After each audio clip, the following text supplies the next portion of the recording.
Special thanks to Synergy Entertainment for sponsoring this episode and for inviting me out for brunch.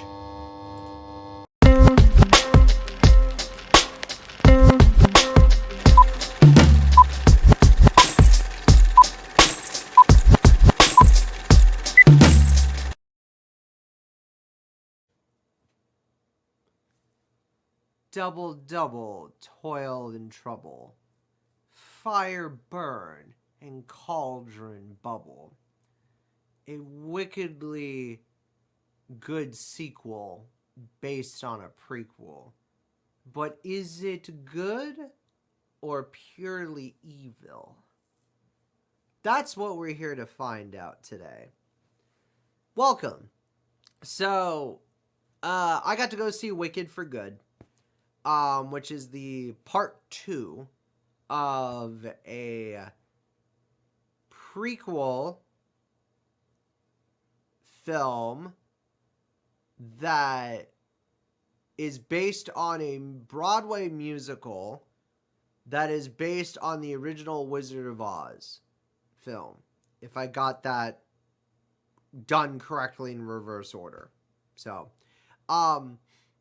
it's a film. And part 2, we are here to answer once and for all if part 2, aka Wicked for Good, is truly good or truly evil. And I'm here to give you the answer right here and right now. You ready?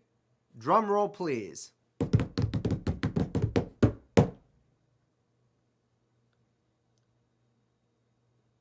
It is very interesting. I liked part 1 more than part 2. And I'm going to explain that very detailedly. Also, before we get started, this review is going to have a first of its kind in that we are actually going to the first time ever actually legitimately discussing some minor and major spoilers of the film. So if you don't want to hear spoilers, I suggest clicking off now and skipping to near the end of this review, so to give kind of my overall consensus and thoughts. So, but there will be some minor and major spoilers sprinkled into this review. So, also because this is a sponsored review, thanks to Wicked for Good and Synergy Entertainment, aka Synergy Cinemas, this one's going to go on a bit longer than usual, 10 to 15 minutes. So, with that in mind, Wicked for Good. It's interesting because there is a lot to sort of talk about. There's a lot to take in with this. How do I basically say this? Part 1 feels like you got all the world building out of the way of what it was trying to accomplish and sort of the backdrop. Part 2 feels like a condensed payoff to that world building, to that backdrop. And part 2 especially feels like a lot of the plot points that has happened in part 1 are culminating together and all building towards this finale, if you will, of the film. And it's very interesting because part 1 felt like it was way more focused on Glinda's character and a little bit of Elphaba's character and like just some of the characters overall. Part 2, aka Wicked for Good, feels exactly like this was like mostly about Elphaba, which is great. And honestly, Elphaba is a fantastic character. I'm gonna mispronounce the name a little bit, or at least the last name, but Cynthia Ervo, I believe. Um, they really did a fantastic job, 100%. Like, they really brought out their A game performance with part two. Um, I feel like Ariana Grande was better in part one, but I feel like part two was more condensed about her, if that makes sense. So, especially because, again, in part one, we kind of got her story. So, part two makes sense that we focus less on her and more on Elphaba. So, and apparently, Prince Frilo, or Frilio, aka Jonathan Bailey's character, uh, got a bit of a more focused subplot in this too. So, I'm gonna start off with the big thing first because this is obviously based on a musical. The music. I think the music did good and I liked it, but I liked the music in part one better, in my opinion. There was something more memorable and something magical about part one. Part one really felt like there was more of an emphasis on the importance of the songs and them building up the characters and the world building and the actors and actresses and the people who were sort of bringing all of this together. Part two feels like the songs are there and they're fine, but they're not songs that I'm like humming along with or toe tappingly like, you know, excited to hear. They're there. They're good quality songs, but they're not songs that I feel like I would re-listen on like Spotify, if that makes sense, or Amazon Music or whatever. I feel like that belongs to part one. Now, before we continue going into the review though, I gotta say though, the event for this thing was amazing because Synergy Entertainment, aka Synergy Cinemas, wound up putting on a heck of a fun little event. So instead of doing the VIP event like they did for part one, they did a special brunch event.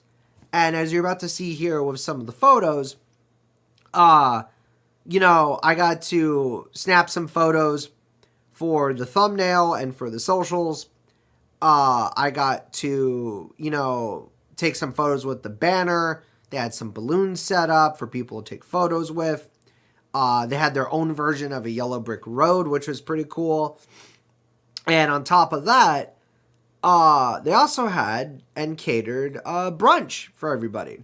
So they had like eggs, they had coffee, they had whipped cream, they had like French toast sticks, they had these like cinnamon pancake squares, they had like breakfast pizza, they had the whole 9 yards. And it was all really tasty. I got to do sort of like a small little sample platter of everything, but I didn't wind up eating all of it, or like a bunch of it just because of health restrictions. So I sampled a little bit of it during the film, and then beforehand, I ordered a Southwest chicken fajita bowl that I got instead. And I ate that in a tortilla shell, which was really, really good. So shout out to the line cooks and the chefs and the people over at Synergy Tulsa, because they knew exactly how to make sure that I had a good time with still something to eat regardless. So, but yeah, overall the experience was really fun, and I would happily do something like that again. But back to the review itself, the music was decent, but I didn't hate it. It was decent. The acting was done really well in part two. You felt like in part two, there was a lot more suspense and drama and like heartache and more of this like overall sense of urgency going on, especially considering what happened in part one. And in part two, it picks up pretty much right where it left off. And, you know, in part one, there was some subplots that were happening with like Elphaba's sister, and then like with the wizard, aka Jeff Goldblum, and with the talking animals and the politics behind that, and like a lot of these different things. But part two really kind of streamlines the narrative a bit. And I like that.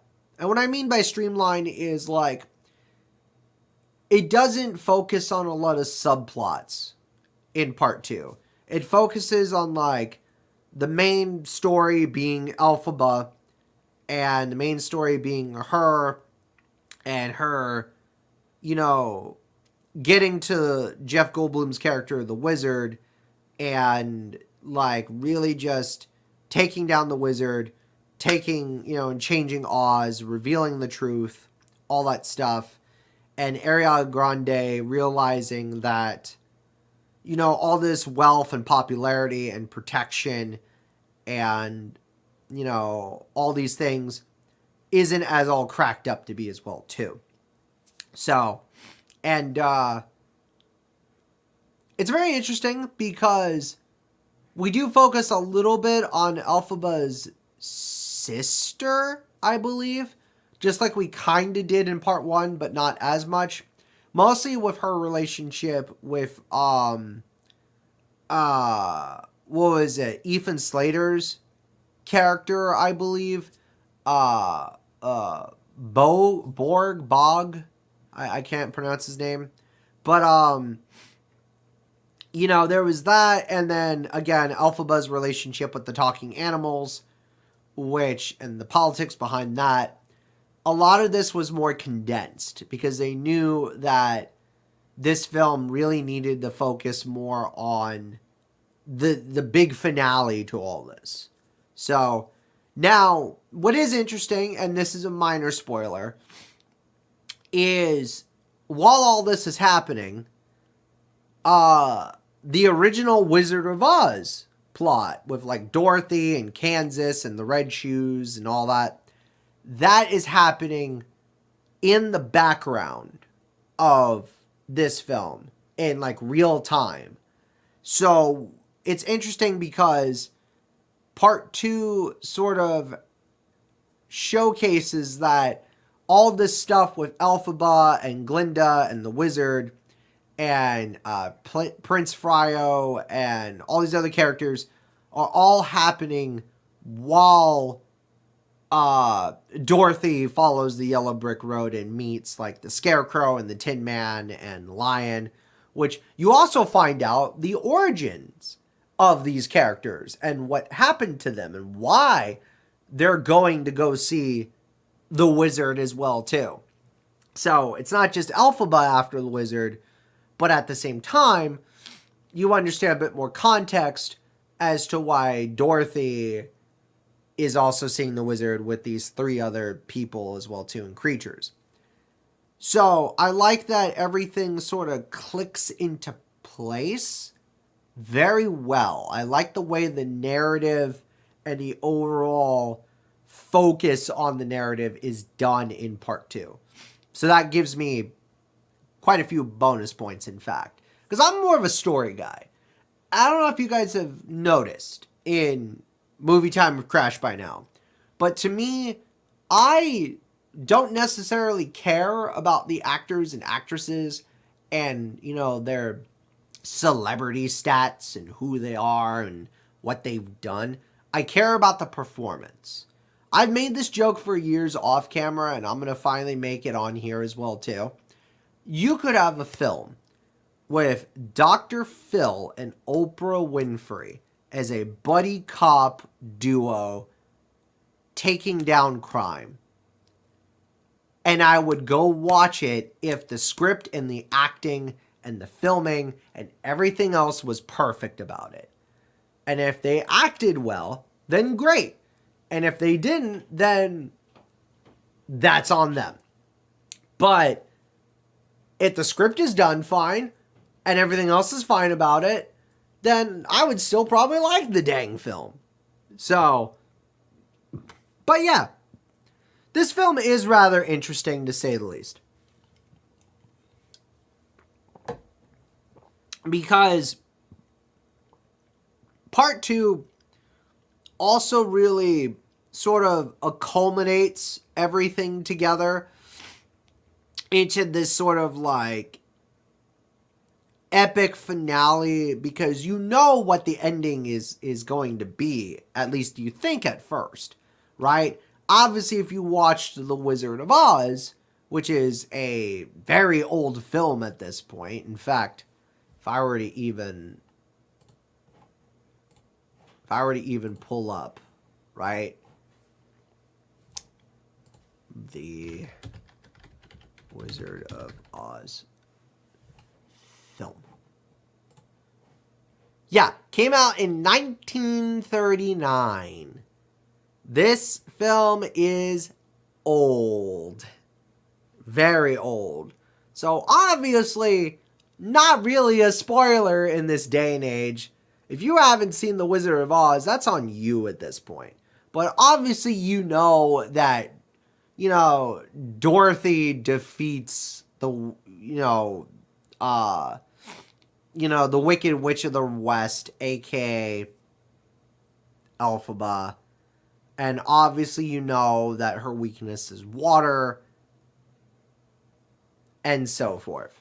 Which is interesting because you sort of also see the drama and the tension that builds up and leads up to that final confrontation, and sort of the context and behind the scenes as to why the film sets everything up for not only the finale of Wizard of Oz, but for the finale of this as well, too. It's sort of like a side story happening within a chronological film at the same time. So, it is very interesting. But the film doesn't quite end there. And the reason why I like the way part 2 ends, aka for good, is because it sort of expands on the world a little bit in a way that I'm not quite sure how I feel, to be honest. Obviously, I'm not a big Wizard of Oz fanatic, right? Or a Wicked fanatic, right? This is me going blindly into this. I have never once seen the actual Broadway musical. Obviously, tickets are expensive probably for that. Yeah. Here's where the spoilers come in. Turns out Elphaba, aka the Wicked Witch of the West, didn't actually die from the bucket of water all these years. That was all set up. That was all a farce. That was all fake.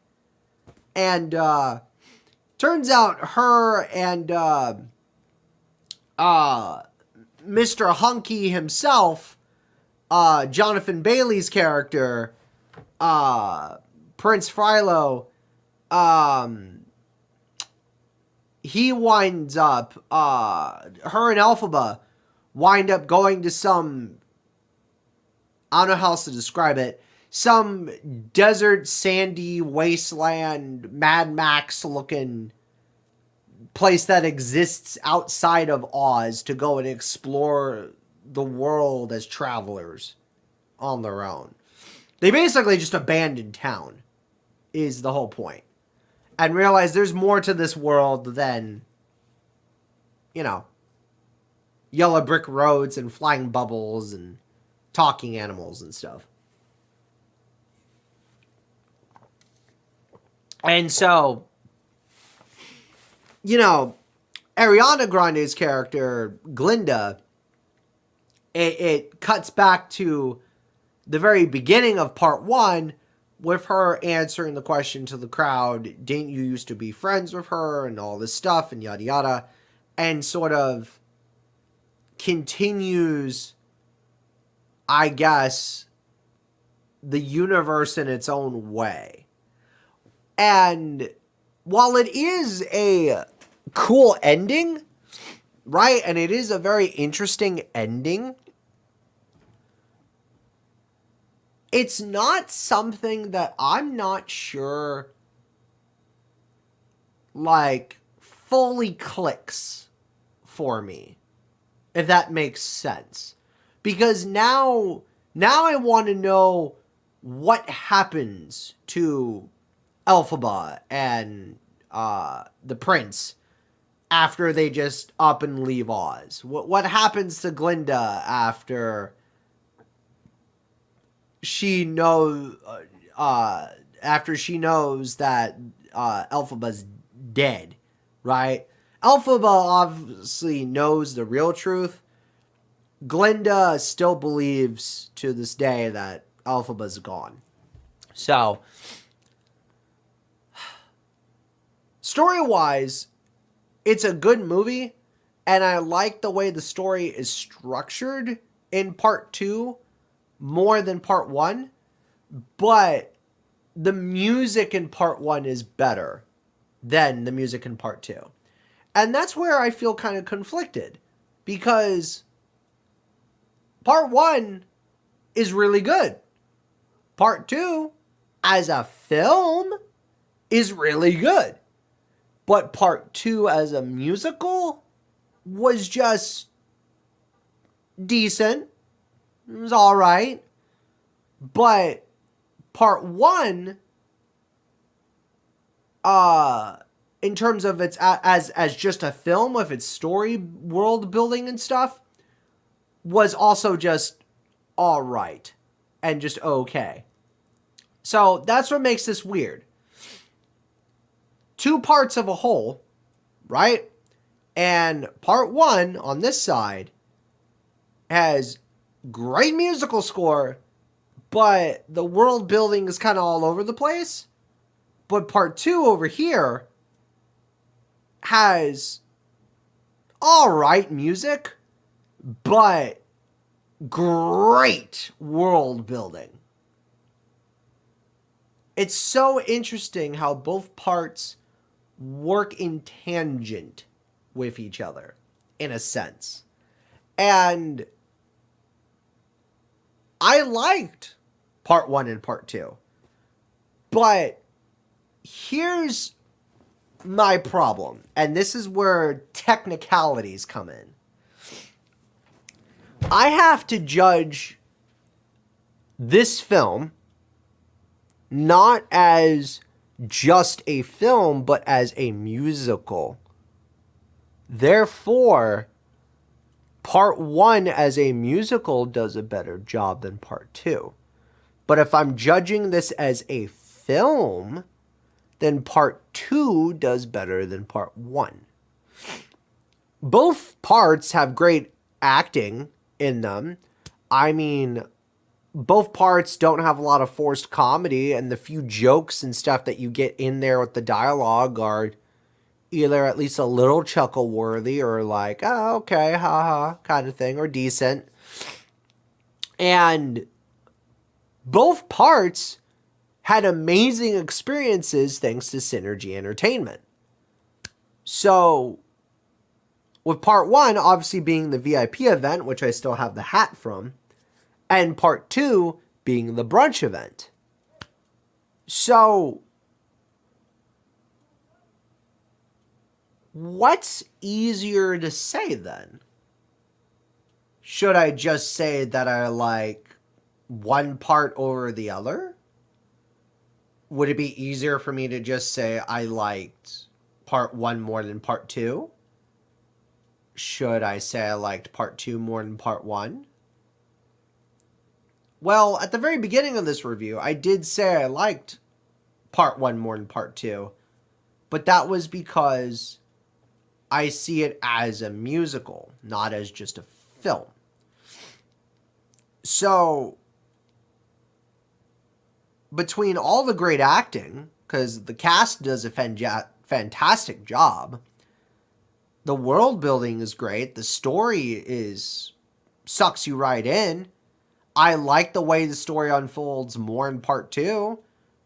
I like the musical moments more in part 1. I like the visuals in both parts 1 and part 2. They're both evenly tied. So then, what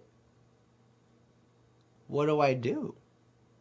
Well, if I'm being honest, I think both films are good. The only other comments I could make, I don't have many negatives for once about both of part 2, because there wasn't anything I necessarily hated. There wasn't anything I necessarily disliked. The world building was better. The character acting was better. The story was more condensed. The musical moments were fine. The acting was good. There wasn't a lot of forced comedy. Even the subplot about the talking animals and traveling outside of Oz gets resolved in part 2. And even finding out where the red boots actually came from. They came, from Elphaba's sister after she, So, yeah. I hate to say it, but I think this film, part 2, works better as a world-building film, and part 1 works better as a musical. And it is interesting when you really think about it, because almost as if part 1 was more showing you the theatrics and the sugar-coated candy butterfly feeling of everything. But part 2 really shows you the dark, gritty, serious, more factual parts of everything. And also, again, Elphaba's character and Prince's character get together for a bit. I like the song. That was part of that, too. I thought that was nice that they had a musical moment about them actually hooking up. So, but yeah. Oh, also, I got a collectible pin. Thanks to Synergy as well, too. So, that was for like the few, I think like 100 people that showed up at the brunch event. So, yeah, I think it was pretty neat. I don't know what to say other than just go see Wicked for Good. It's still in theaters at the time of this recording, playing at Synergy, and if not, you can go, watch it on TV. You could rent it, download it digitally, or buy it digitally. Support the film. So, and I think if there's anything to take away from all this is that maybe some parts of a film and its equal halves are better together than they are apart. that, and huge shout out to Synergy Entertainment for sponsoring this episode, aka Synergy Cinemas. And if you haven't seen it, this wasn't the only Wicked sponsored thing we did because of the movie. We just recently also did a special Wicked for Good and Dunkin' Donuts collab. You should check that out as well too. So go check that out. I got to try out all the entirety of their Wicked menu that they were doing for like coffees and teas and drinks, plus a special bonus item too that I was excited about. So yeah, that about does it. Special thanks to the people behind Wicked for sponsoring this video, and special thanks to Synergy Entertainment. And I'm gonna go cast some spells and cause some magic and ride my broom. Mwahaha. Huh. All right, later.